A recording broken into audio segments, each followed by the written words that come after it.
जैसा कि मुझे याद आ रहा है कि लास्ट क्लास में आप लोगों ने फिजिकल वर्ल्ड के बारे में पढ़ा था और मैंने आपसे बताया होगा कि कुछ फंडामेंटल लॉज होते हैं, law of conservation of charge, law of conservation of mass, law of conservation of energy and law of conservation of momentum. इस तरह का आपने 4 लॉ पढ़ा था और उससे पहले हमने जाना था कि फिजिक्स क्या है, what is the scientific method, science क्या होता है। ये सारी चीजें ऑलरेडी हम लोग पढ़ चुके हैं। अब जो सबसे पहला चैप्टर है हमारे क्लास 11th का, that is unit and measurement. Actually ये आपकी बुक का दूसरा चैप्टर है, यूनिट एंड मेजरमेंट। मतलब एनसीईआरटी बुक को छोड़ दिया जाए तो एनसीईआरटी में तो ये सारा कुछ एक ही चैप्टर में दिया हुआ है, लेकिन आप जब कोई भी रेफरेंस बुक उठाते हैं तो 2 चैप्टर्स में डिवाइडेड है। ये एनसीईआरटी में भी डिफरेंट है। एनसीईआरटी में भी डिफरेंट है। तो ये आपका सेकंड चैप्टर है, that is unit and measurement. सबसे पहले तो हमें ये समझ में आना चाहिए कि मेजरमेंट है क्या और मेजरमेंट की जरूरत क्या होती है। तो शायद ये बात आप लोग बचपन में भी पढ़े होंगे कि मेजरमेंट क्या चीज है, व्हाट इज मेजरमेंट। अब मेजरमेंट का थोड़ा सा इतिहास जानते हैं कि मेजरमेंट कहां से आया होगा। एक्चुअली ऐसा हुआ होगा कि जब लोगों को किसी चीज को मेजर करने की बारी आई होगी, अच्छा ये टेबल हम लोग कितना बड़ा बनाएंगे, तो क्या किया होगा, कुछ चीज से मापा होगा। तो तब जो मापने का यूनिट रहा होगा, सपोज करिए वो इस रिमोट से माप रहा होगा, तो इस रिमोट से उसने मापा होगा। तो सपोज करिए इसको ऐसे मापा होगा, ये 1 रिमोट हो गया, फिर ये 2 रिमोट हो गया और ये 10 रिमोट। तो इसने ये रिमोट उसके पास अवेलेबल थी तो उसने उससे मेजरमेंट कर लिया। फिर कोई दूसरे भाई साहब आए, उन्होंने उनके पास रिमोट ना रहा होगा, उनके पास सपोज करिए मार्कर रहा होगा, फिर उसने मार्कर से मापा होगा। ये 1 मार्कर हो गया, फिर ये 2 मार्कर हो गया और ये फिर थोड़ा सा और मार्कर। तो इस प्रकार से मेजरमेंट मैन टू मैन, आदमी टू आदमी क्या करने लग गया, चेंज कर गया, या अवेलेबिलिटी ऑफ रिसोर्सेज के ऊपर चेंज करने लग गया।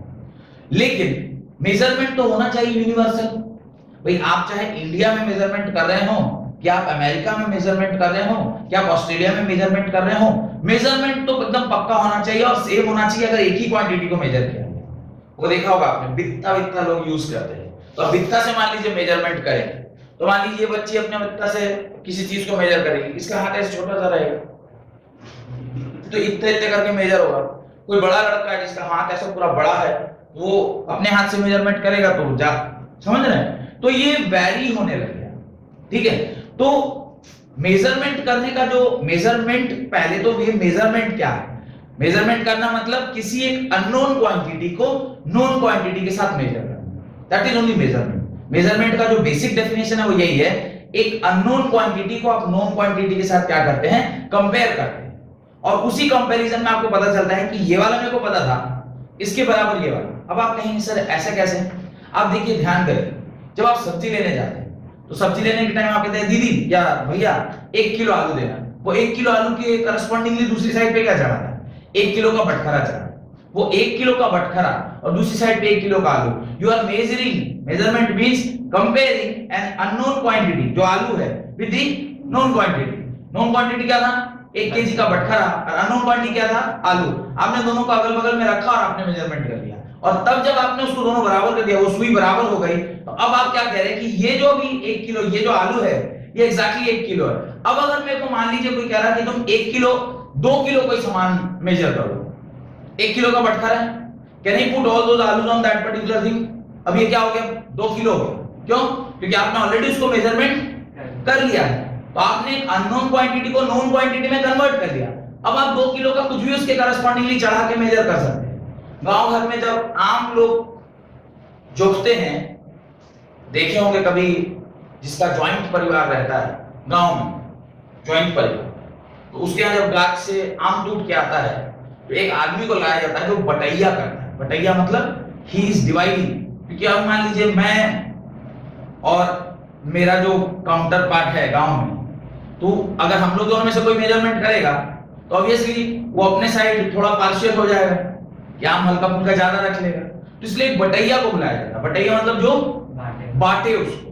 तो वो लोग यही टेक्निक से करते हैं। पहली बार 5 किलो मापा, अब 5 किलो मापने के बाद वो 5 किलो आम उसी बटखरा के ऊपर रख दिया। अब ये कितने का किलो बन गया, यूनिट 10 किलो का। अब इस 10 किलो से फिर 10 किलो मापा, अब दोनों बराबर हो गए, 2 जगह डिवाइड कर दिया। इस प्रकार से ये काम चलता रहता है। तो अल्टीमेटली मेजरमेंट का मतलब क्या है, मेजरमेंट का मतलब है comparing an unknown quantity with the help of a known quantity.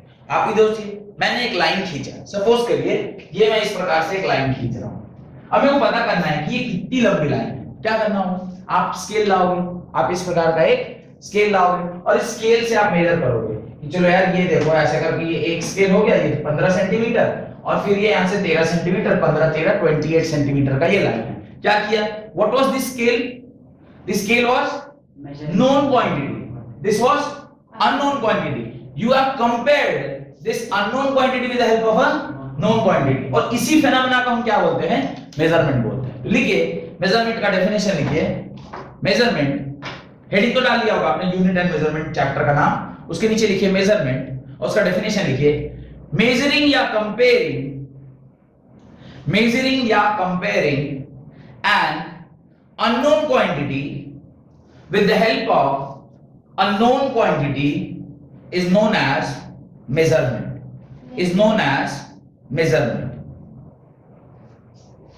Comparing an unknown quantity with the help of a known quantity is known as measurement. तो मेरे ख्याल से ये जो मेजरमेंट आपके हेडिंग मतलब जो चैप्टर का नाम है उसका मतलब आपको अब ध्यान रह जाएगा, ठीक है। चाहे आप कहीं भी देखिए ना, आपको मान लीजिए किसी भी सर्किट का वोल्टेज चेक करना है, आप क्या करते हैं, वोल्टमीटर लगाते हैं। You use a device which has the capability to measure it. तो एक तो वो है ना, अब ये स्केल नहीं होता, ये स्टैंडर्ड स्केल नहीं होता और इसकी जगह पे मैं मान लीजिए अपना बित्ता यूज करूं, तो फिर इसका जो लेंथ है वो वेरी करेगा। आप मेजर करोगे तो अलग आएगा, ये बच्ची मेजर करेगी अलग आएगा, आप मेजर करोगे अलग आएगा, ये मेजर करेगा अलग आएगा, मैं मेजर करूंगा अलग आएगा, क्योंकि ये जो बित्ता का लेंथ है तो सबका अलग अलग होगा। बात समझ में आ रही है? तो मेजरमेंट करने के लिए जो नोन क्वांटिटी है उसकी एक कंडीशन होनी चाहिए, वो कैसा होना चाहिए, स्टैंडर्ड होना चाहिए। ऐसा नहीं कि वो वेरी करता है, आपके लिए अलग, मेरे लिए अलग, इंडिया के लिए अलग, अमेरिका के लिए अलग, ऑस्ट्रेलिया के लिए अलग, ऐसा नहीं होना चाहिए। जबकि यूनिट्स में पढ़ेंगे कि वहां पे ऐसा यूनिट क्यों बनाया गया। The reason for making SI unit as a standard international unit is international system इसलिए बनाया गया ताकि पूरी दुनिया एक मेजरमेंट स्कीम में चले। नहीं तो क्या होता था पहले, अभी भी होता है कि अमेरिका वगैरह में आप जाएं तो वहां जो वेट है वो पाउंड में मापा जाता है, हम लोग यहाँ केजी में मापा जाता है। फिर प्रेशर वगैरह जब आप इंडिया में देखते हैं तो वो एटमॉस्फेरिक प्रेशर में है, या इवन PSI ऑन्स बोलते हैं उसको। Ounce is also one of the unit to measure pressure. अब ऑन्स का तो पता ही नहीं हमें, समझ में आ रहा है? लेकिन आप देखे होंगे जब केक वगैरह हम लोग खरीदने आते हैं, आप उसको पाउंड में खरीदते हैं, केजी में खरीदते हैं? पाउंड में खरीदते हैं। What is the reason why we purchase in pound? 5 pound का केक दीजिए, 3 पाउंड का केक दीजिए, हम कहते हैं 3 केजी का केक दीजिए। ज्यादा प्रचलित ये कहां रहा? यूरोपियन कंट्रीज में। जहां पर प्रचलित रहा वहां पर जो यूनिट यूज हुई वही यूनिट हम लोग इंडिया में भी आज भी यूज कर रहे हैं। बच्चा जब पैदा होता है उसको भी देखिएगा, पहले के जमाने में, अब तो केजी में लिखने लगे, पहले लोग पाउंड में बोलते थे। 3 पाउंड का बच्चा पैदा हुआ, 5 पाउंड का बच्चा पैदा हुआ। व्हाई? बिकॉज वो यूनिट जो था वो हम लोग कहां से लेके आए थे? यूरोप से, क्योंकि उस टाइम पे ब्रिटिश राज था। तो ब्रिटिश राज वहां से हम लोग वो यूनिट लेके आए थे, तो वही यूनिट यहां प्रचलित हो गई। बाद में जब धीरे धीरे लोगों में जागरूकता आई, लोग पढ़े लिखे, तो फिर हम लोग केजी यूनिट यूज करने लग गए। लेकिन आज भी कुछ ऐसे यूनिट्स हैं जो हम लोग यूज करते हैं। अच्छा, ये तो हो गई बात in terms of weight. Length में या एरिया में हम लोग जो जमीन परचेज करते हैं तो जमीन का यूनिट होता है, अब कोई कट्ठा बोलता है, कोई बीघा बोलता है, कोई एकड़ बोलता है, ये सारे यूनिट का नाम सुने होंगे। कोई स्क्वायर फीट बोलता है, कोई गज बोलता है। साला इतना सारा यूनिट है, एक स्टैंडर्डाइजेशन जरूर होना चाहिए। अच्छा, कट्ठा जो लोग बोलते हैं उसमें भी बहुत सारा वेरिएशन है। There is a huge variation in kattha. एक कट्ठा बराबर कहीं कुछ है, एक कट्ठा बराबर कहीं कुछ है, एक कट्ठा बराबर कहीं कुछ है। तो इस तरह से वेरिंग यूनिट है। अगर आपको उसका नॉलेज नहीं है कि एक कट्ठा बराबर किस स्टेट में कितना यूनिट यानी कितना स्क्वायर फीट होता है, फिर मुश्किल है। तो ये सब तो खैर आपको थोड़ा मुश्किल है समझना, क्योंकि आप लोग अब जब तक खुद से जमीन खरीदने वाला प्रोसेस में नहीं जाइएगा, तो ये आपको थोड़ा सा, या पापा के साथ आप बैठ के जब जमीन का हिसाब किताब लेन देन हो रहा है तो आप देखें। फिर एक यूनिट होता है decimal, land is purchased in decimal also. तो अब डेसिमल लैंड में हम लोग के इलाके में डेसिमल चलता है, स्क्वायर फीट चलता है, कट्ठा चलता है, बीघा चलता है और स्क्वायर फीट, यानी ये सब चल रहा है। कट्ठा, बीघा, एकड़, ऑल यूनिट्स, हेक्टर, सब चल रहा है। अब अगर किसी को नॉलेज नहीं है तो दिक्कत होगा। तो इस चैप्टर के माध्यम से मैं आपको इन्हीं सब चीजों का नॉलेज देने वाला हूं, ठीक है। अब जब कभी भी किसी चीज को हम मेजरमेंट कर रहे हैं, तो मेजरमेंट करने से पहले मुझे यह पता होनी चाहिए कि हम क्या मेजरमेंट करें और उसको मेजरमेंट करने के लिए हमें किस प्रकार का मेजरिंग डिवाइस लगेगा। सपोज करिए कहीं पानी रखा हुआ है और मैं स्केल लेके जा रहा हूं उसको मेजर। पानी रखा हुआ है एक बॉटल में और मैं स्केल लेके जा रहा हूं। आपने क्या किया, दी क्वांटिटी जिसको आप मेजर करने वाले थे और जिसको आपने मेजरमेंट करना है जिस चीज से, वो मिसमैच हो गया।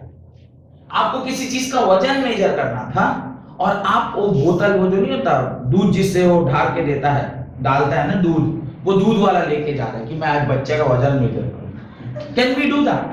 नो। वो वॉल्यूम मेजरिंग डिवाइस अलग है, वेट मेजरिंग डिवाइस अलग है, लेंथ मेजरिंग डिवाइस अलग है, करंट मेजरिंग डिवाइस अलग है, टेम्परेचर मेजरिंग डिवाइस अलग है। अब किसी का मान लीजिए मेरे को लेंथ चेक करना, मैं थर्मोमीटर लेके घूमूंगा कि थर्मोमीटर लगा के लेंथ चेक कर लेना, पॉसिबल है? नहीं। तो आपको इसका भी ज्ञान होना बहुत जरूरी है कि क्या चीज मेजर करना है और वो किस चीज से मेजर किया जाता है। उसके लिए आपको इसका ज्ञान होना चाहिए कि क्या क्वांटिटी क्या है। क्वांटिटी मतलब किस चीज को आप मेजर करते हैं। सेकंड देखिए यूनिट।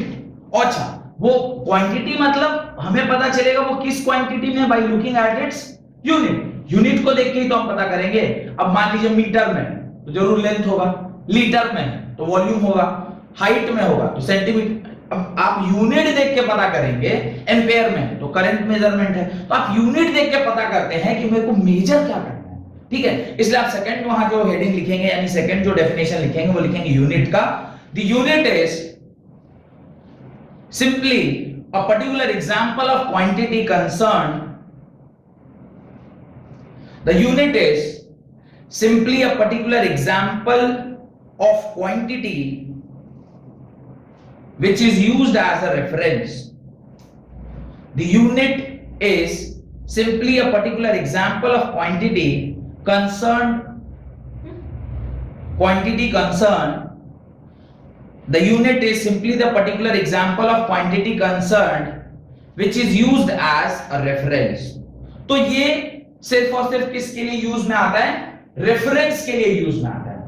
क्या चीज मेजरमेंट कर रहे हैं? Are you measuring length? Are you measuring? अब कहीं अगर मान लीजिए एंड में लिखा हुआ है सपोज एम्पेयर लिखा हुआ है, अब जैसे ही आप एम्पेयर वर्ड देखेंगे तो क्या आप बोलेंगे कि ये नहीं हम लोग जा रहे हैं वॉल्यूम मेजरमेंट करने? यू विल नॉट से कि हम लोग वॉल्यूम मेजरमेंट कर रहे हैं। कहीं अगर एंड में आप केजी लिखा देखेंगे, यही ना यूनिट है। अब केजी देख के आप क्या बोलेंगे? ना ना हम लोग जा रहे हैं किसी आदमी का लंबाई मापने। लंबाई ही ना मापिएगा, वजन मापिएगा। कहीं मान लीजिए अगर लिखा हुआ है मीटर, तो आप बोलेंगे हम टेम्परेचर मापने जा रहे हैं। But you are not going to measure temperature. इस सेंटीग्रेड स्केल लिखा हुआ। तो इस प्रकार से ये जो यूनिट्स है ये आपको बताती है कि किस क्वांटिटी के बारे में आपको मेजरमेंट करना है। तो यूनिट हमें एक आइडिया देता है, एक डेफिनेशन कह रहा है the unit is simply a particular example of quantity concerned which is used as a reference. आप इसको रेफरेंस यूज करके और फिर उसको क्या करते हैं? मेजरमेंट करते हैं। पैराग्राफ चेंज करके लिखिए the value of quantity is generally expressed, the value of quantity is generally expressed, the value of quantity is generally expressed as a product of number and its unit. तो दुनिया में किसी भी quantity को जब आप डिफाइन करते हैं तो उसका डेफिनेशन दो चीजों से मिलकर बनता है। पहला उसका यूनिट और दूसरा उसका मैग्नीट्यूड। कितना है? अब मान लीजिए मीटर है तो कितना metre? 1 metre, 2 metre, 3 metre, 5 metre. तो आपको एक नंबर भी चाहिए। और उसके साथ साथ आपको यूनिट भी चाहिए। तो उसने कहा कि value of quantity is generally expressed as a product of number and its unit. तो पहली चीज आपको क्या चाहिए, नंबर चाहिए। अब इसी नंबर को हम लोग मैग्नीट्यूड भी कह सकते हैं। This number is also known as magnitude, इसी को हम लोग मैग्नीट्यूड बोलेंगे। और दूसरा, इसके साथ साथ आपको क्या चाहिए, यूनिट चाहिए। अब मेरा नेक्स्ट काम क्या आना चाहिए, मुझे ये समझ में आना चाहिए कि यूनिट क्वांटिटी क्या होती है और क्वांटिटी कितने प्रकार की होती है। तो क्वांटिटी का मतलब है it is represented any physical quantity, या मैं बोलूं any quantity which can be represented in terms of number and unit, product of number and unit। कहीं अगर लिखा है 5 kg, what is this? 5 is multiplied with this unit kg, तो आप क्या बोलेंगे, ये एक अब क्वांटिटी बन गया। 5 kg एक वेट मेजरिंग क्वांटिटी बन गया। कहीं पे लिखा हुआ है 10 एम्पेयर, ये क्या हो गया, करंट मेजरिंग क्वांटिटी हो गया। कहीं पे लिखा हुआ है 15 मीटर, ये लेंथ मेजरिंग क्वांटिटी हो गया। और कहीं पर लिखा है 298 सेंटीग्रेड, ये आपको क्या हो गया, टेम्परेचर मेजरिंग क्वांटिटी हो गया। तो आपने क्या किया, किसी भी यूनिट के साथ जब नंबर को मल्टीप्लाई किया तो वो दोनों मिलकर क्या बन गए, क्वांटिटी।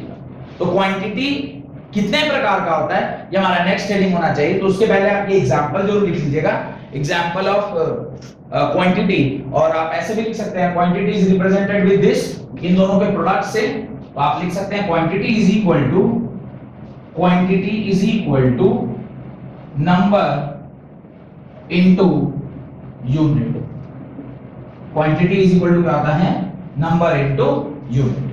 ये आप अपनी कॉपी में इस प्रकार से लिख लें। उसी नंबर को हम लोग कई बार मैग्नीट्यूड या कई बार कांस्टेंट भी बोलते हैं।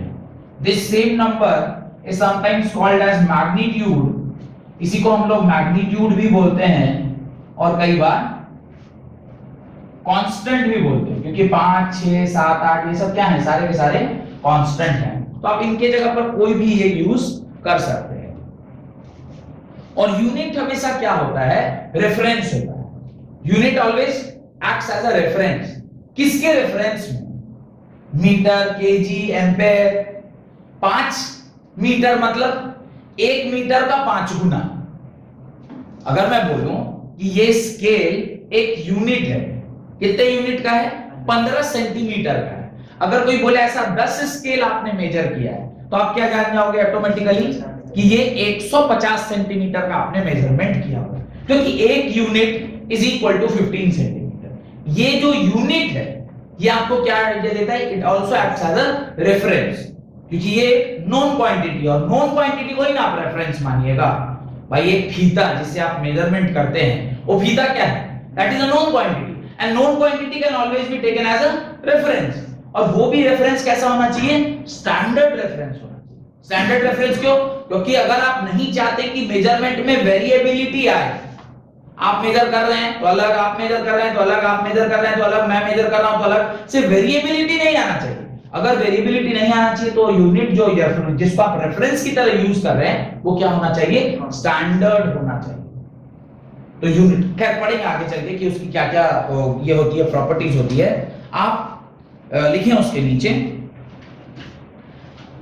Types of quantities, types of quantities, heading डाल दिया। उसके नीचे आप फिजिकल क्वांटिटी को डिफाइन करें, right. All the quantity which can be measured, physical quantity को डिफाइन करिए। All the quantities which can be measured directly or indirectly, directly or indirectly, in terms of which the law of physics are described, in terms of which laws of physics are described, in terms of which the law of physics are described, and whose measurement is necessary, are called physical quantity,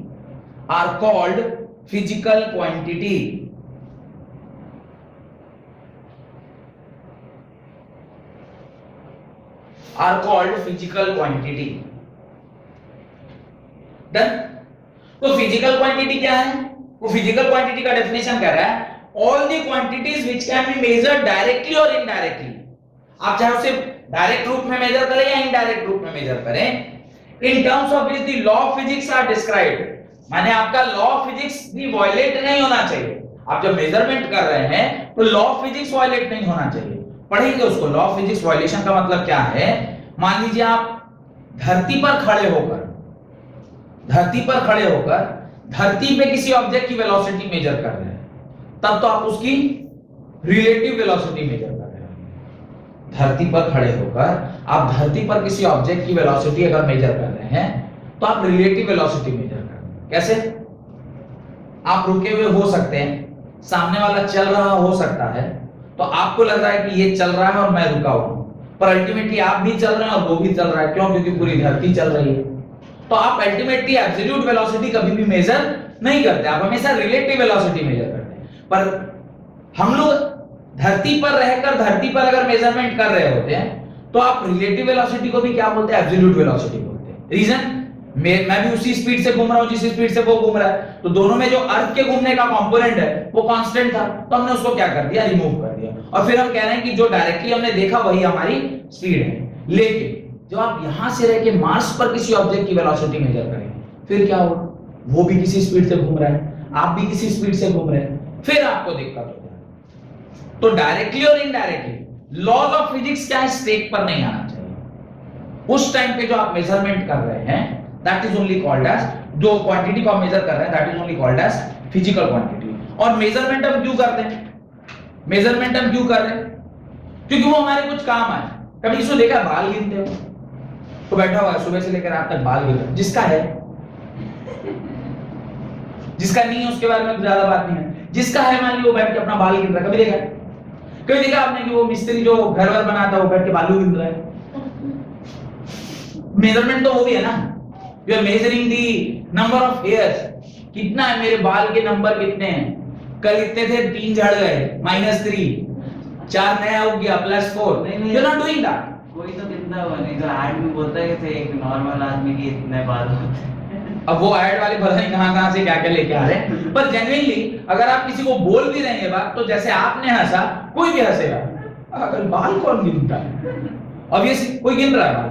मैं कहा वो मिस्त्री को बोल दे तुम दिन भर बैठ के बालू गिनो कि कितना बालू गिराया गया है, नॉट पॉसिबल। ईटा फिर भी पॉसिबल है, बालू इज नॉट पॉसिबल। कि वो बैठी है रेजा बालू गिन रही है सुबह से लेकर रात तक, नॉट पॉसिबल। क्यों? इससे प्लास्टरिंग होगा, एग्जैक्ट में कोई इतना ही नंबर ऑफ बालू चाहिए, नॉट पॉसिबल। होता है ऐसा।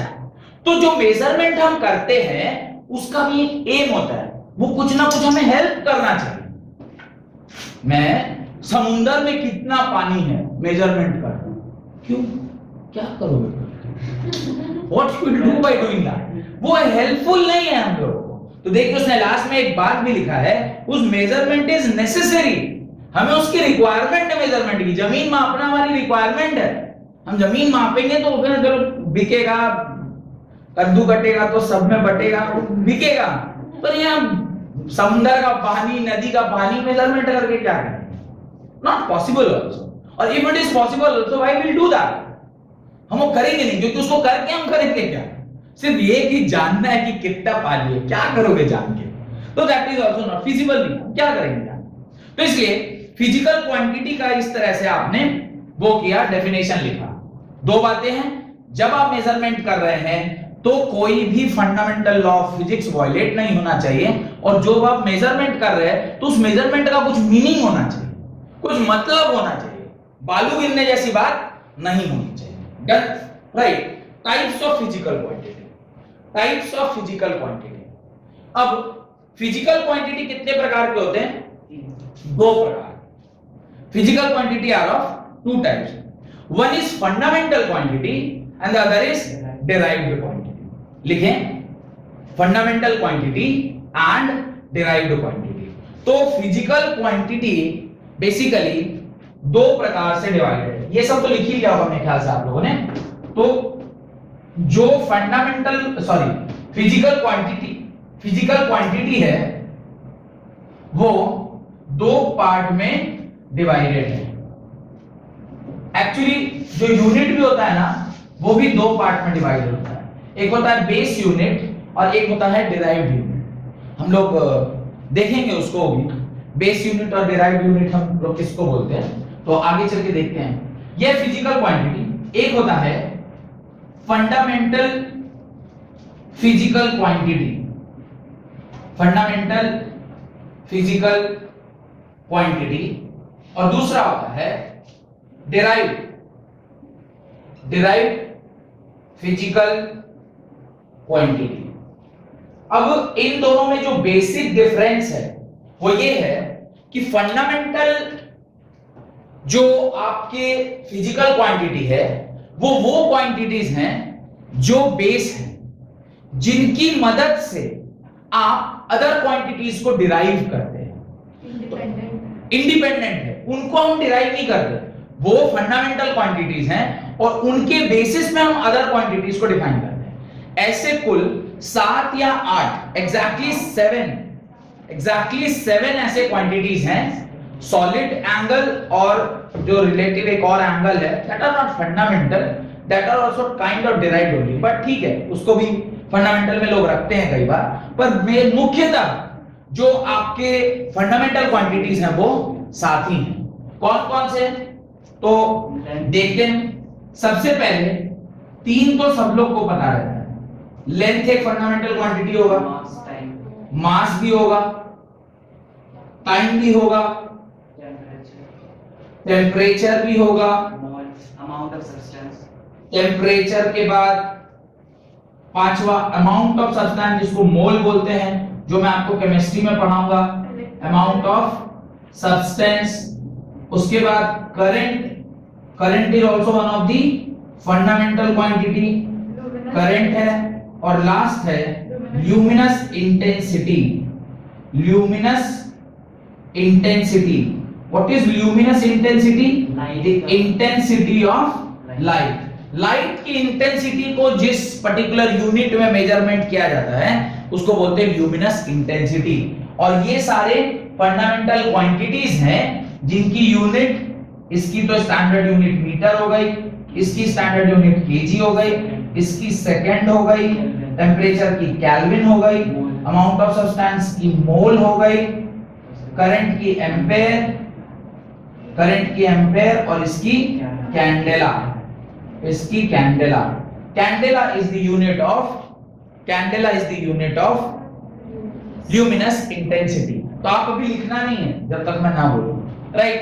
Definition of fundamental quantity, those physical quantity which are independent of other physical quantities, those physical quantities which are independent of other physical quantities, those physical quantities which are independent of other physical quantities, which are independent of other physical quantities and are not defined in terms of other physical quantity and are not defined in terms of other physical quantity are called fundamental quantity or base quantity, are called fundamental quantity or base quantity। मैं वापस एक बार और repeat कर रहा हूं, those physical quantities which are independent of other physical quantities and are not defined in terms of other physical quantities are called fundamental quantities or base quantity। आप इसको क्या बोलते हैं? फंडामेंटल क्वांटिटीज और बेस क्वांटिटी। और condition यही है कि ये क्वांटिटीज को कोई दूसरा फिजिकल क्वांटिटी डिफाइन नहीं करना चाहिए। ये डेफिनेशन जो है वो हम लोगों को तो खैर पढ़ना नहीं है, नहीं तो इसका भी डेफिनेशन है कि लेंथ कहां से पैदा हुआ, मास कहां से पैदा हुआ, किसके मास को हम स्टैंडर्ड मानते हैं, किसके लेंथ को हम स्टैंडर्ड मानते हैं, इसका भी डेफिनेशन है, बट वो उतना डिटेल में हमें पढ़ना, क्या क्या अलग अलग चीज, हाँ तो वो हमें नहीं पढ़ना है, लेकिन सिर्फ इतना पता होना चाहिए कि ये फंडामेंटल क्वांटिटीज हैं। आप एक टेबल बनाएंगे, उसमें लिखेंगे एक कॉलम में बेस क्वांटिटी, तो बेस क्वांटिटी में यही सारे नाम लिखने हैं, इसलिए देख लीजिए कितना जगह लगेगा। पहले कॉलम में बेस क्वांटिटी, सेकंड में लिखिएगा यूनिट, तो यूनिट लिखने के लिए क्या लगेगा जगह वो देख लीजिए, और लास्ट वाला होगा सिंबल। तो सबसे छोटा लगेगा आपको सिंबल, क्योंकि सिंबल में सिर्फ आपको मीटर, केजी और इस तरह लिखना है। पहला लिखिए लेंथ, फर्स्ट लिखिए बेस क्वांटिटी में लेंथ, फर्स्ट लिखिए लेंथ, लेंथ का यूनिट लिखिए मीटर, METRE मीटर, और सिंबल लिखिए छोटा m। एक पूरी लाइन कंप्लीट हो गई, एक रो। सेकंड लिखिए मास, सेकंड लिखिए मास, MASS मास, उसका यूनिट क्या लिखेंगे, किलोग्राम, KILO किलोग्राम, और उसका यूनिट कैसे लिखेंगे, KG, capital K small g, KG. Next लिखिए टाइम, नेक्स्ट लिखिए टाइम, टाइम का यूनिट सेकंड, SECOND सेकंड, और उसको डिनोट कैसे करते हैं, SEC से, second is denoted by SEC। Next temperature, next is temperature, temperature is denoted by kelvin, KELVIN kelvin, और इसको कैपिटल K से डिनोट किया जाता है, तो सिंबल में लिख लीजिएगा capital K। Next electric current, electric current, इसका यूनिट होता है एम्पेयर, AMPERE, मैंने लिखा भी था अभी थोड़ी देर पहले, एम्पेयर, और इसको हम लोग डिनोट करते हैं कैपिटल A से, it is denoted by capital A।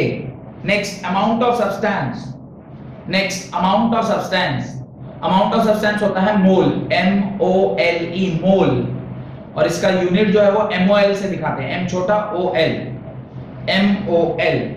Last is luminous intensity, LUMINOUS luminous intensity, और उसका यूनिट होता है कैंडेला, CANDELLA कैंडेला, और इसको कैपिटल C छोटा d से डिनोट करते हैं, कैपिटल C छोटा d से डिनोट करते हैं।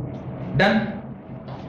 नेक्स्ट जो चीज हमें पढ़नी है दैट इज डिराइव्ड क्वांटिटी, तो डेफिनेशन लिखना चाहिए पहले आपको डिराइव्ड क्वांटिटीज का, राइट। दोस क्वांटिटीज, नेक्स्ट लिखिए डिराइव्ड क्वांटिटी, उसका डेफिनेशन लिखिए, दोस quantities which can be derived from the fundamental quantities, those quantities which can be derived from the fundamental quantities is known as derived quantities, is known as derived quantities। ठीक है, उसके नीचे एक line और add करिए, paragraph change करके, all physical quantities other than, all physical quantities other than,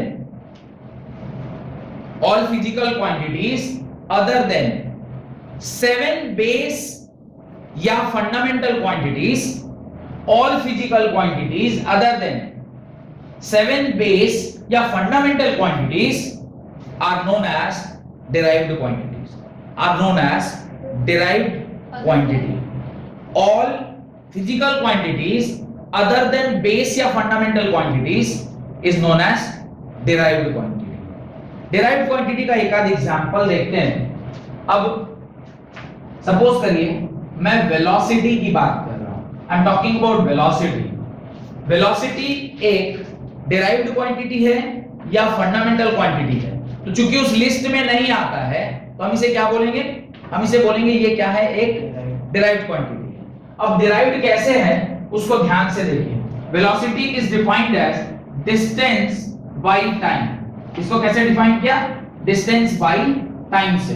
अब distance का यूनिट क्या होता है, लेंथ, और टाइम का यूनिट क्या होता है, टाइम तो टाइम ही है।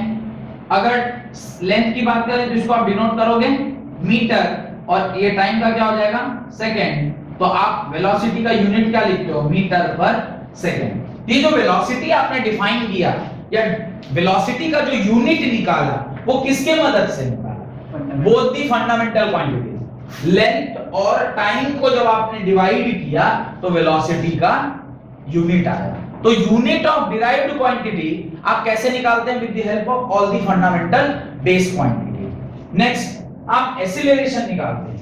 आप एक नेक्स्ट लिख रहा हूं, एक्सीलरेशन। एक्सीलरेशन का आप यूनिट निकालेंगे। एक्सीलरेशन होता है change in velocity, change in velocity by time taken, change in velocity by time taken.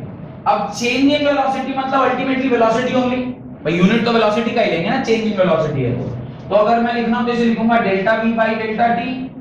अब ऊपर वेलोसिटी है तो वेलोसिटी का यूनिट क्या होता है, मीटर पर सेकंड, और टाइम का यूनिट क्या होता है, सेकंड। आप इसको जब डिवाइड दीजिएगा तो ये क्या होगा, मीटर पर सेकंड स्क्वायर। याद करिए आपने एक्सीलरेशन का यूनिट क्या पढ़ा था, मीटर पर सेकंड स्क्वायर पढ़ा था कि नहीं पढ़ा था, पढ़ा था ना। अब नेक्स्ट अगला, अच्छा ये दोनों पहले लिखिए, ये दोनों पहले लिखिए, फिर मैं और कुछ फंडामेंटल पॉइंट डिराइव क्वांटिटीज आपको प्रैक्टिस भी करवाता हूं, अभी प्रैक्टिस भी करवाएंगे। लिखे अब अगर मेरे को नेक्स्ट फोर्स निकालना है, फोर्स क्या होता है, मास इनटू एक्सेलरेशन, एक्सेलरेशन। अब मास इनटू एक्सेलरेशन, मास क्या है, mass is a fundamental quantity, इसका यूनिट होता है केजी इनटू एक्सेलरेशन का ऑलरेडी आप निकाल चुके हैं, मीटर पर सेकंड स्क्वायर। तो फोर्स की यूनिट क्या होगी, KG metre per second square. समझ में आ रहा है। How any other quantities other than the 7 quantities, कैसे हम अदर क्वांटिटीज को डिराइव करते हैं। फोर्स के बाद आप मोमेंटम देखिए, momentum, momentum is equal to होता है मास इनटू वेलोसिटी। अब मास कितना हो गया, mass is KG and velocity is metre per second. इसको सॉल्व करेंगे तो आएगा केजी मीटर पर सेकंड। तो आप समझ पा रहे होंगे कि डिराइव्ड क्वांटिटी किसको बोलते हैं। डिराइव्ड क्वांटिटी निकालने के लिए आपको क्या आना चाहिए, सिर्फ उसका फॉर्मूला आना चाहिए। If you know the formula you can answer that particular question. कोई दिक्कत है तो बताइए, कोई चीज अगर नहीं समझ में आ रही है तो पूछ सकते हैं। आ रही है समझ में? तो हम लोग एक काम करते हैं, एक टेबल लिखते हैं। जैसे ये 4 मैंने आपको करके दिखाया, मैं आपको एक असाइनमेंट दे रहा हूं, उसमें टेबल लिखवा रहा हूं मैं। आपका काम है कि उसका आपको क्या करना होगा, यूनिट निकाल के लाना होगा। ठीक है, चलिए लिखिए, लिखना स्टार्ट करिए। ये नहीं लिखा तक चाहते, अरे तो घर में भी कर लेंगे, अब तो सीख लिए ना। ठीक है, लिखिए, जगह छोड़ लीजिए अगर नहीं भी किया है तो। देखिए जो क्वांटिटीज आपको घर से निकाल के लानी है, फिर एक तरफ लिखिएगा फिजिकल क्वांटिटी और दूसरी तरफ में उसका यूनिट लिख के लेके आइएगा। राइट, फोर्स, फोर्स ऑलरेडी हम लोग निकाल चुके हैं। Next pressure, pressure, energy, power, power, work,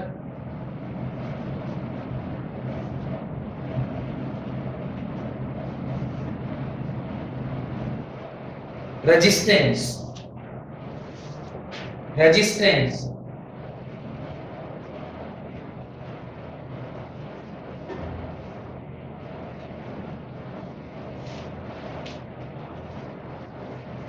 potential,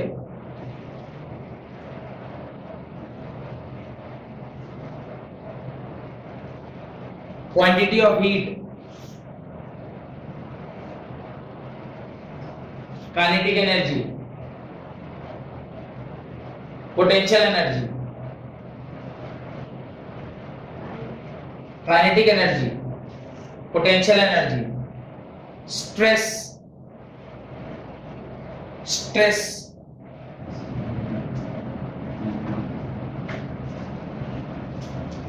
surface tension, surface tension.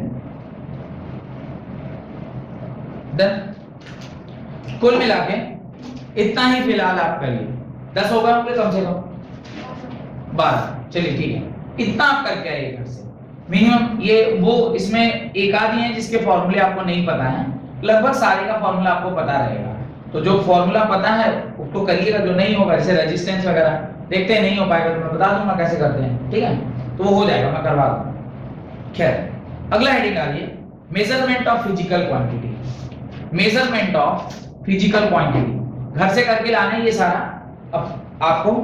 Right, measurement of physical quantity लिखें। एक फिजिकल क्वांटिटी और होता है ना, सप्लीमेंट्री। हाँ वो प्लेन एंगल और सॉलिड वो, हाँ वो सब मैंने बेस क्वांटिटी के अलावा दो स्पेशल टाइप ऑफ ये होते हैं, वो डिराइव्ड क्वांटिटी ही समझिए उसको, कि अल्टीमेटली लेंथ ब्रेड्थ और हाइट से ही तो एंगल बनेगा। अब आप कह रहे हैं कि एंगल का फॉर्मेशन कब होता है, चाहे वो टू डायमेंशनल एंगल हो या ये, तो अल्टीमेटली ये तो बना तो किसी लेंथ से ही ना, उसके बीच का जो थीटा, तो उसको हम लोग सप्लीमेंट्री एंगल बोलते हैं, पढ़ेंगे आगे चल। Right, measurement of physical quantity, इसमें दो प्रकार के होते हैं, एक होता है ये प्लेन एंगल और एक होता है सॉलिड एंगल। ये जो मैंने बोर्ड पर बना दिया ये प्लेन एंगल है, और जो एंगल उस कॉर्नर में बन रहा है उसको हम लोग क्या बोलते हैं, सॉलिड एंगल बोलते हैं, क्योंकि वो तीन प्लेन्स मिलकर बना है, ये दो प्लेन, तो टू डायमेंशन में जो बनेगा उसको प्लेन एंगल बोलेंगे, और जो तीन डायमेंशन में मिलकर बनता है उसको सॉलिड एंगल बोलते हैं। Right, measurement of physical quantity, अंदर लिखें, the measurement of physical quantity is the process of comparing, the measurement of physical quantity is the process of comparing, is the process of comparing, is the process of comparing this quantity with the standard amount of physical quantity.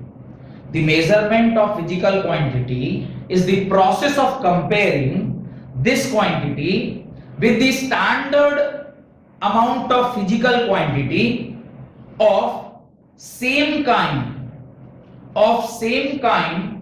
called its unit, of same kind called its unit। देखिए वो जो same kind word है ना, उसको आप underline कर लीजिए। अभी मैं थोड़ी देर पहले इसके बारे में जिक्र कर रहा था कि किसी आदमी का वजन नापना है और आप स्केल लेके जा रहे हैं तो आप बेवकूफ कह रहे हैं, कोई आपको गाली भी दे सकता है, तो वैसा काम नहीं करना है। लेंथ मापना है और आपको टेम्परेचर थर्मोमीटर लेके घूम रहे हैं, मान लीजिए जो अमीन बोलते हैं, यू नो व्हाट इज जमीन अमीन की जो मपाई करता है, तो सरकारी जो कर्मचारी होता है जो ये जमीन की मापी करता है उसको अमीन बोलते हैं। अमीन मान लीजिए जो कई बार विवाद होता है ना दो भाइयों में, या इस तरह से जमीन का विवाद जब भी होता है, तो आखिर उस डिस्प्यूट को कौन सॉल्व करेगा, तो उस डिस्प्यूट को सॉल्व करने के लिए गवर्नमेंट ने एक अधिकारी को नियुक्त किया है, उसको बोलते हैं अमीन। अमीन क्या करता है, वो जमीन की मपाई करता है कि इतना आपका हुआ, इतना आपका हुआ, बीच में एक ठो वो लाइन, वो जो लास्ट लाइन पार दिया वो फाइनल हो गया। अब अमीन का जो स्केच बना दिया वो उसको कोई भी काट नहीं सकता, क्योंकि वो गवर्नमेंट का एक अधिकारी होता है।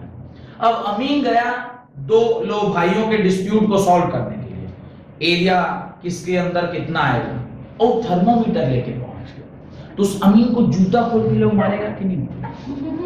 तो यू मस्ट नो कि क्या क्वांटिटी आपको लेना है, जो क्वांटिटी आप मेजरमेंट करने जा रहे हैं उसी क्वांटिटी, उसको रेफरेंस कहां से लेंगे, उसके यूनिट से। क्या मेजरमेंट करना, अच्छा बोला मीटर स्क्वायर, मीटर स्क्वायर मतलब मीटर, मीटर मतलब लेंथ, लेंथ माने मेरे को आइदर, अब डिपेंड करेगा, अब मैंने जमीन मापना है, आप 15 सेंटीमीटर का स्केल ले जाए, तो फिर वहां पर भी दो चीजें आती है, base unit and derived unit. Base unit किसको बोलते हैं, जो यूनिट हम पढ़ रहे हैं, मीटर, लेकिन इसका डिराइव्ड यूनिट भी तो है, किलोमीटर भी तो है, वो पूरा पढ़ा होगा ना, मिली, सेंटी, डेसीमीटर, डेका है, तो metre is the base metre, माने बेस यूनिट, बस उसके डिराइव्ड यूनिट भी हैं।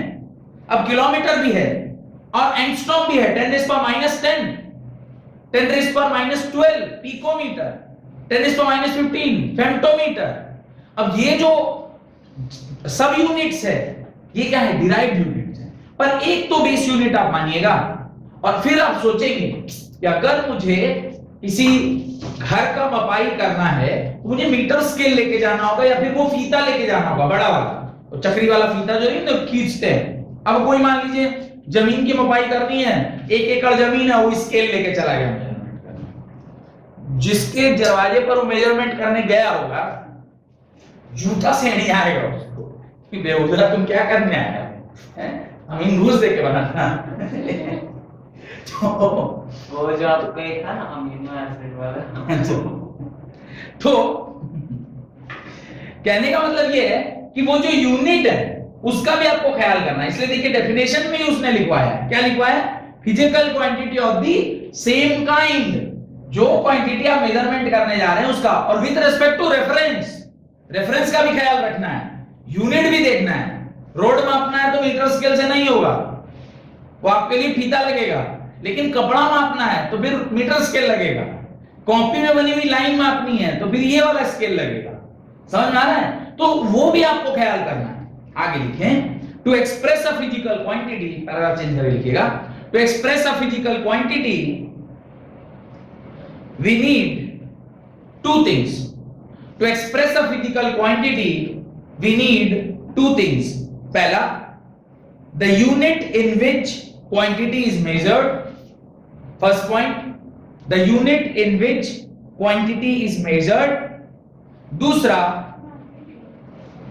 magnitude, very good, the numerical value or the magnitude of the quantity, the numerical value or the quantity of, the numerical value or the magnitude of the quantity। और उसी को हम लोग any quantity q को हम लोग nu से denote करते हैं। q is equal to nu, where n is what, numerical value, and u is what, unit। तो q is equal to nu, ऐसा एक हम लोग कॉन्सेप्ट पढ़ते हैं, राइट। फिजिकल यूनिट, अगला हेडिंग डालें, फिजिकल यूनिट, फिजिकल यूनिट। अच्छा, एक चीज हम बोलना भूल गए, ध्यान से देखिए, यहां पर ये बताना भूल गया। अच्छा, मैंने बेस यूनिट और डिराइव्ड यूनिट का मतलब समझ गए ना? बेस यूनिट किसको बोलते हैं? जो फंडामेंटल यूनिट में आपने लिखा है वो बेस यूनिट है, पर उसके डिराइव्ड यूनिट भी होते हैं। मीटर है तो उसका 10⁻³ भी है, माइक्रोमीटर भी है, मिलीमीटर भी है, मिली भी है, और आगे चल के आप देखेंगे तो डेका है तो किलो भी है, फिर क्या मेगा भी है, 10⁻⁶ मेगा। तो वो सब का भी ध्यान रखना है। पर एक चीज आप देखिए कि किसी भी क्वांटिटी को जब आप मेजरमेंट कर रहे हैं, n is inversely proportional to u होगा, numerical value is inversely proportional to u। अगर यूनिट आपकी बड़ी है तो न्यूमेरिकल वैल्यू छोटा होगा, और अगर यूनिट आपकी छोटी है तो न्यूमेरिकल वैल्यू बड़ी होगी। कैसे? 1 kilometre is equal to 1000 metre. If ये जो यूनिट है वो बड़ी है तो उसके सामने जो नंबर है वो छोटा है, अगर जो यूनिट है वो छोटी है तो सामने वाला नंबर जो है वो बड़ा है, अगर यूनिट जो है वो बड़ी है तो सामने वाला नंबर जो है वो छोटा है, अगर यूनिट जो है वो छोटी है तो सामने वाला जो नंबर है वो बड़ा है। ये तो क्लियरली दिखाई दे रहा है यहाँ से। इस बात को आप लिख लीजिए, हेडिंग डाल लिए थे क्या?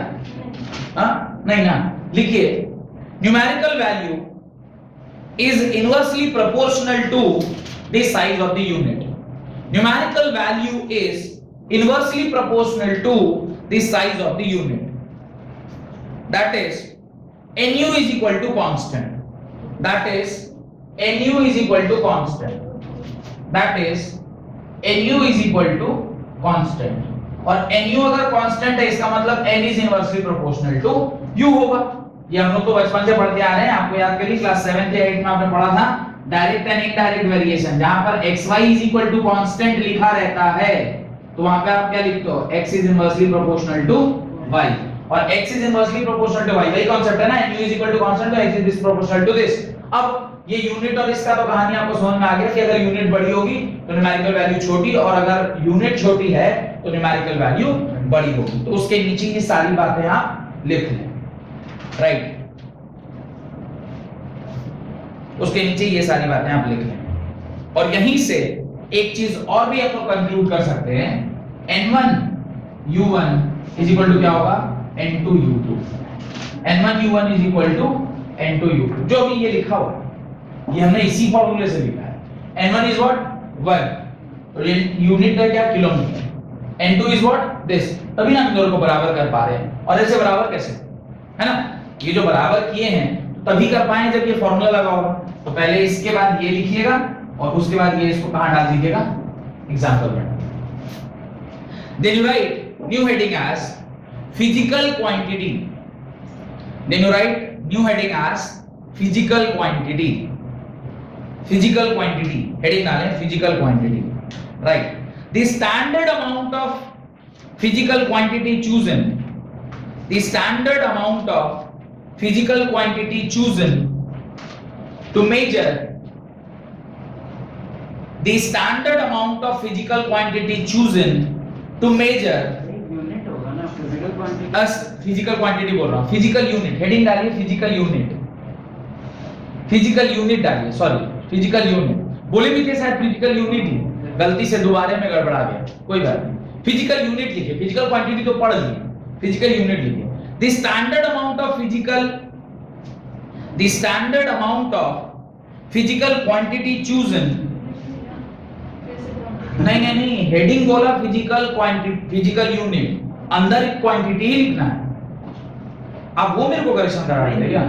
स्टार्टिंग वाला मैंने यूनिट बोला था, क्वांटिटी बोला था? क्वांटिटी बोला था, क्वांटिटी बोला था। आगे हेडिंग खाली यूनिट लिखना है, अंदर डेफिनेशन ठीक बोल रहे हैं, right. The standard amount of physical quantity chosen to measure the physical quantity of same kind, the standard amount of physical quantity chosen to measure the physical quantity of same kind is known as physical unit. Physical unit माने reference.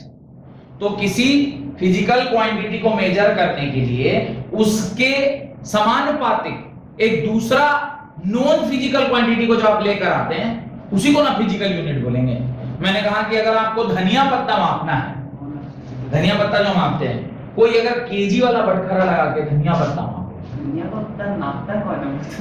Free में मिलता है, पहले मिलता था। मिर्चा भी आजकल माप के मिल रहा है, बोलिए ना 1 रुपए का दे दीजिए, 2 नहीं देगा, वो महंगा होगा, वो जोक के देगा 5 रुपए का।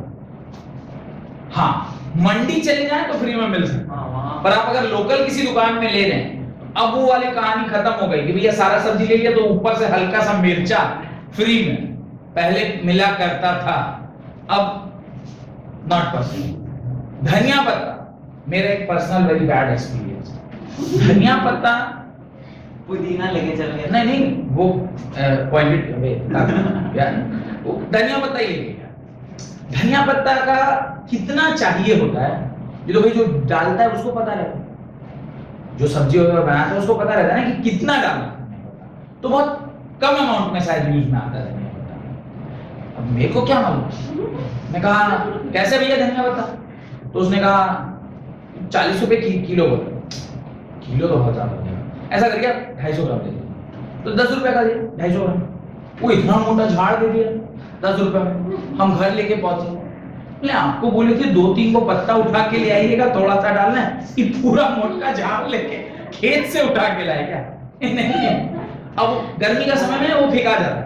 मैंने जो गाली में जो सुना अपनी होम मिनिस्ट्री से, उसका रीजन ये था कि गर्मी का समय था और गर्मी में आप चाहे कितना भी उसे फ्रीज में भी डाल लें वो सूख जाए। अब जब तक आप उसे चटनी बना के स्टोर ना कर लें वो सूख जाता है, सूख के खराब हो गया। तो ऐसा मैं कई बार कर चुका था, तो that was the 4th time जो मैंने किया तो गाली सुना।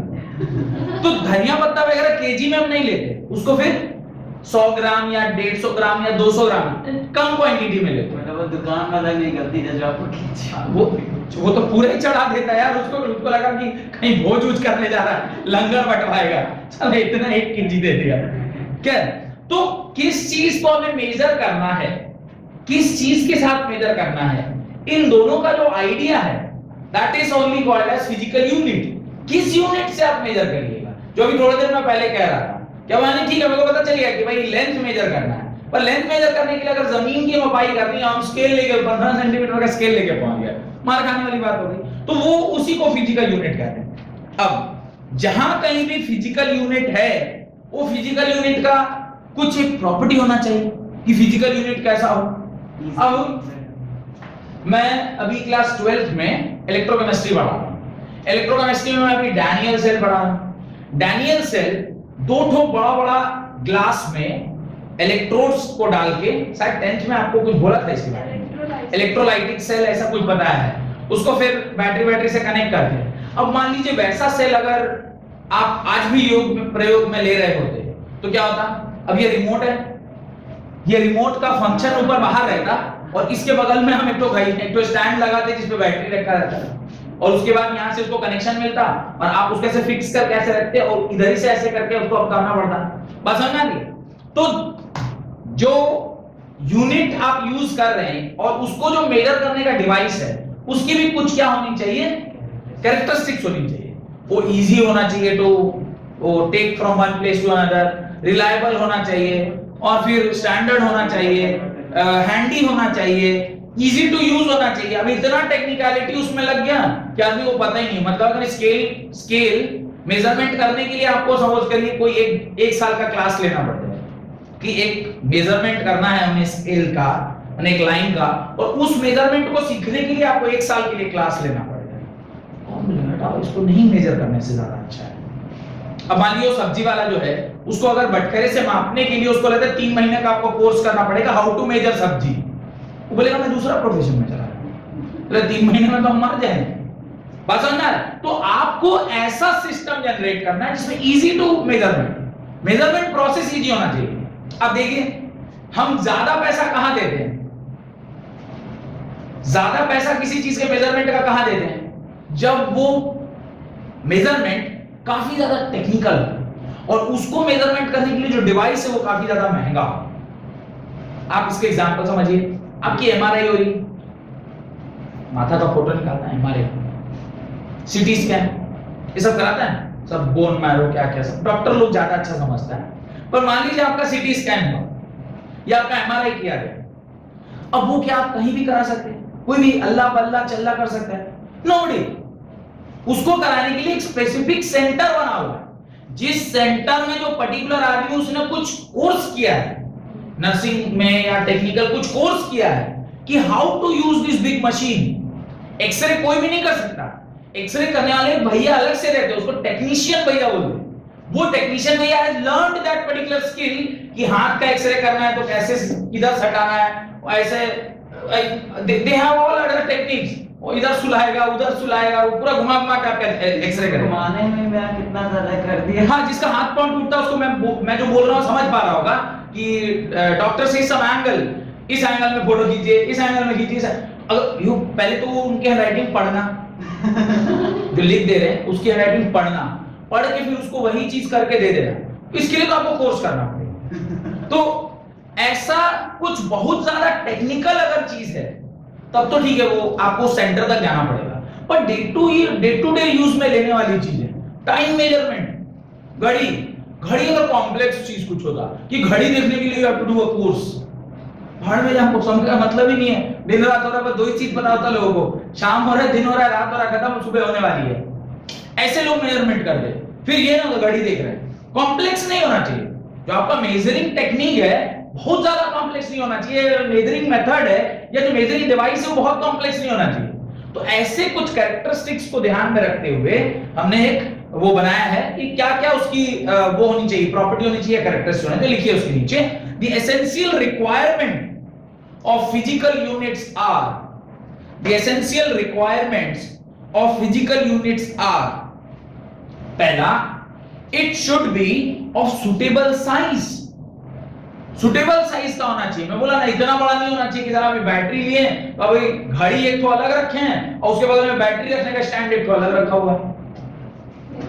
तो it should be of suitable size, एक सुटेबल साइज का होना चाहिए। Second, it should be easily accessible. Access करना मतलब उसके पास जाना या उसको यूज करना काफी आसान होना चाहिए। ऐसा नहीं कि अब आपको कोई चीज, अच्छा देखिए आपको इजी एसेसिबिलिटी बताता हूं। मान लीजिए किसी को गाड़ी का वजन मपवाना है, गाड़ी का वजन, weight of the loaded truck, कभी देखा है? धर्म कांटा, have you heard a word called as धर्म कांटा? नहीं है। जब आप एक स्टेट से दूसरे स्टेट जाते हैं या एक जगह से दूसरे जगह जब आप जा रहे होते हैं, डिस्ट्रिक्ट क्रॉस कर रहे होते हैं, स्टेट क्रॉस कर रहे होते हैं, हर ट्रक का नंबर ऑफ व्हील्स के ऊपर ट्रक का अपना एक कैपेसिटी डिफाइंड है।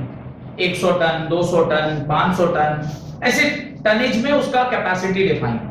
उससे ज्यादा अगर आप टनेज लेकर एक स्टेट से दूसरे स्टेट जा रहे हैं तो बॉर्डर पर आपको रोककर आपसे फाइन लिया जा सकता है। ऐसे प्रावधान कुछ है। तो उतना भारी ट्रक कहां मपाए? घरे घरे तो डिवाइस नहीं ना होगा क्या? नहीं, आइए ना भैया, ट्रक मेरे घर में कर लीजिए।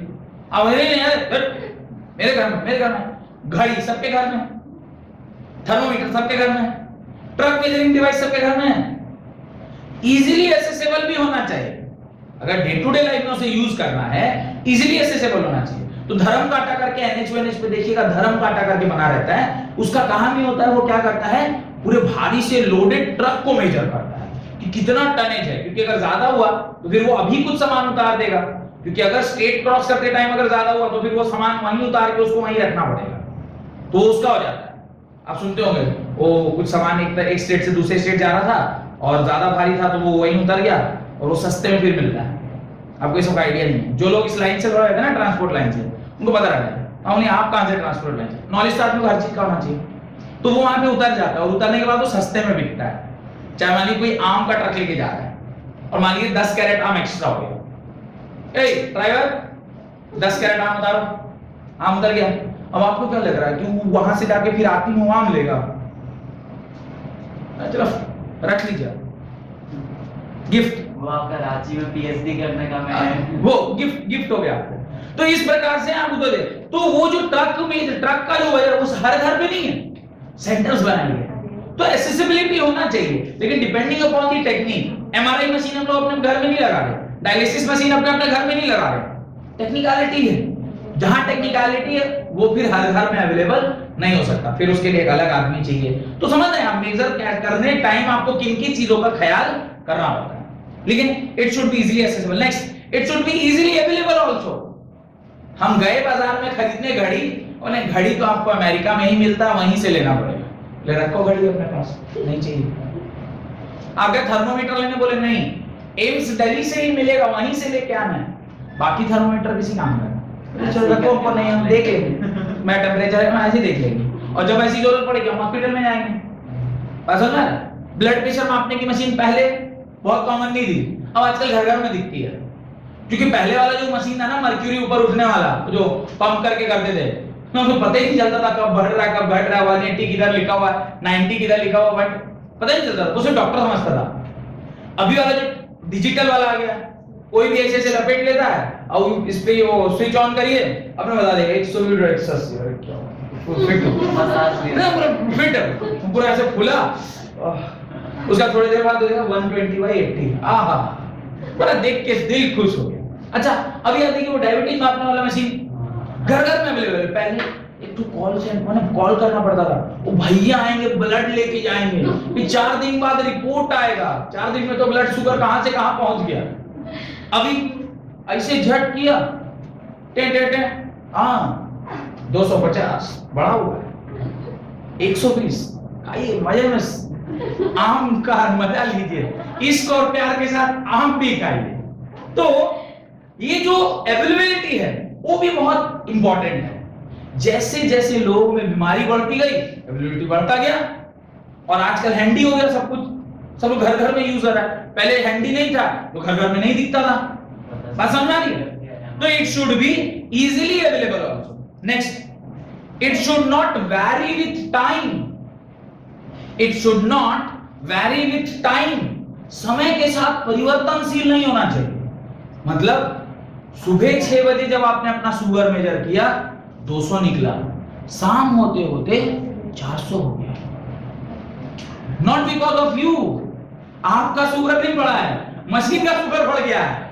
मशीन के शुगर बढ़ जाने से आपका शुगर अगर चेंज हो जाए तो मशीन डिफेक्टिव है। उसके बाद फिर बीपी के कारण, हाँ, और पता चला उसके बाद 400 देखा, उसका आपका प्रेशर है वो 180/120 हो रहा है। तो वैसा कुछ नहीं होना चाहिए। जो आपका मशीन है जिससे आप मेजरमेंट कर रहे हैं, टाइम के साथ वैरी नहीं करना चाहिए। कल कुछ और दे रहा है, आज कुछ और दे रहा है, कल कुछ और, कल आज और कल, दिक्कत हो जाए। थोड़ा बहुत वैरी करता है ना ब्लड प्रेशर, थोड़ा थोड़ा मान लीजिए, एरर तो हर मशीन में है। एरर का होना और समय के साथ बदल जाना, सब लोग सौम्या ठाकुर नहीं है। इश्क और प्यार का मजा लीजिए, थोड़ा इंतजार का मजा लीजिए, चेंज करते जा रहे हैं, वैसे नहीं। समय ऐसा नहीं कोई और है। खैर, तो it should not vary with time. लेकिन आजकल लोग बहुत समय के साथ बदल जाते हैं। क्या आकांक्षा आपको लगता है समय के साथ लोग बदलते हैं? मेरे को बदलते नहीं लगता, मैं जैसा था वैसा ही हूं। ये बात अलग है, जब आप छोटे रहे होंगे, 8वीं कक्षा में रहे होंगे, तो इतना मजाक नहीं करता हूं। अब आप बड़े हो तो आपके साथ मजाक कर सकते हैं, पर मेरे में कोई खास परिवर्तन नहीं, एक्सेप्ट बाल छोड़ के थोड़ा शरीर भी। खैर, it should be easily reproducible. ये क्या है? देखिए अगला point, it should easily B reproducible. अरे थे तो रिप्रोड्यूस का वर्ड जैसे हम सुनते हैं, मेरे को तो क्लास 10th का चैप्टर 9 ही याद है। रिप्रोड्यूसिबल 12th का हम पढ़े नहीं, इसलिए मेरे को ध्यान नहीं होता। रिप्रोड्यूस का मतलब जो आप सोच रहे हो नहीं, रिप्रोड्यूस मतलब एक पर्टिकुलर क्वांटिटी से दूसरा क्वांटिटी इजीली बनाया जा सके, दैट इज रिप्रोड्यूसिबल। हर जगह वही मतलब होता है। अच्छा, पर यहाँ पर तो सेम सिमिलर बन रहा है, माने जैसे 1 किलो का था तो 1 ही किलो का बना, पर आप जिस प्रोडक्शन में जा रहे हैं वहां पर थोड़ा साइज का वेरी रहता है, मतलब डिफरेंस रहता है। तो ये जो रिप्रोड्यूसिबल जो मैं टर्म बोल रहा हूं उसका क्या मतलब है, आप इजीली उसको रिप्रोड्यूस करने योग्य होना चाहिए। मान लीजिए जर्मनी में जो आपका वो क्या जगह का नाम है जहां पे ये सारे डिवाइसेस ओरिजिनल वाले रखे हुए हैं, अब वही डिवाइस से अगर मान लीजिए डिवाइस करेक्ट अगर मेजरमेंट दे रहा है, आई डोंट नो, ग्रीनविच जगह का नाम है, पता नहीं कहीं तो वो एक है जहां पर ये सारे डिवाइसेस के स्टैंडर्ड वो रखे हुए हैं कि ये स्टैंडर्ड है, इसी को देख के सबको को बनाना है। अब उसको देख के आप केमिकल फार्मूला वो सब लेके आ गए, उसका मेटल का कंपोजिशन सब लेके आ गए, अपने इंडिया में उसको आप बनाने लग गए। अगर मान लीजिए उसमें वेरिएशन आ गया, वेरिएशन तो वैसे लोग भी ले आते, आप 1 केजी का बटखारा में जो कुछ ऐसे ऑन रिकॉर्ड तो बोलना नहीं चाहिए, वो लोग क्या करेगा, नीचे 1 किलो के छेद कर, वो 1 किलो का बटखारा को क्या कर देगा 850 का बटखारा बना देगा। तो आपके सामने तो डाला 1 किलो, पर जो मेजरमेंट हुआ वो कितना हुआ 850 ग्राम। आप सोच रहे 1 किलो सब्जी आ गया, आप झोला लेके मम्मी के पास पहुंचे, अरे इतना हल्का 1 किलो तो लग नहीं रहा, तो डेली से थोड़ा कम है, क्या किया रे, गिरा दिया क्या रास्ता में? किससे लिया? ओ तीसरा नंबर दुकान जा रहे, वो चोर है, उसका बटखारा गड़बड़ है, उससे मत लेना। तो रिप्रोड्यूसिबल होना चाहिए, लेकिन इतना ज्यादा भी इजी नहीं होना चाहिए कि लोग उसको चेक चाक करके। अभी देखिए आप देखेंगे किरोसिन ऑयल जो देता है, देखना ऐसा करके एक गैलन टाइप का रहता है, यू सीन दैट। अच्छा, वो गैलन को क्या करते हैं, नीचे से मुक्का मार के उसका बेस को ऊपर कर देते हैं, यू नो दिस। अब वो बेस को ऊपर कर दिया, सारा उसका वॉल्यूम हो गया कम, 5 लीटर का था 3 लीटर हट रहा है, और जो गरीब आदमी को फ्री में मिलता होता है 3 लीटर फ्री का, तो जो भी 3 लीटर लो 5 लीटर लेके क्या होगा, बात समझ आ रही? तो it should be easily reproducible, पर इसमें ड्रॉबैक भी है, इतना ज्यादा इजी नहीं होना चाहिए कि पता चला घर घर लोग बना ले रहे हैं, ऐसा भी इजी नहीं होना चाहिए, ठीक है। Last point, it should not change with physical conditions, it should not change with the physical conditions, it should not change with the physical conditions such as pressure, temperature, volume, etc. It should not change with physical conditions such as pressure, temperature, volume, etc. ऐसा नहीं होना चाहिए कि वो temperature के साथ very करने वाला होना चाहिए, जैसे कुछ लोग देखते होंगे मीटर स्केल यूज करते हैं, तो गर्मी में वो क्या कर जाएगा, एक्सपैंड कर जाएगा।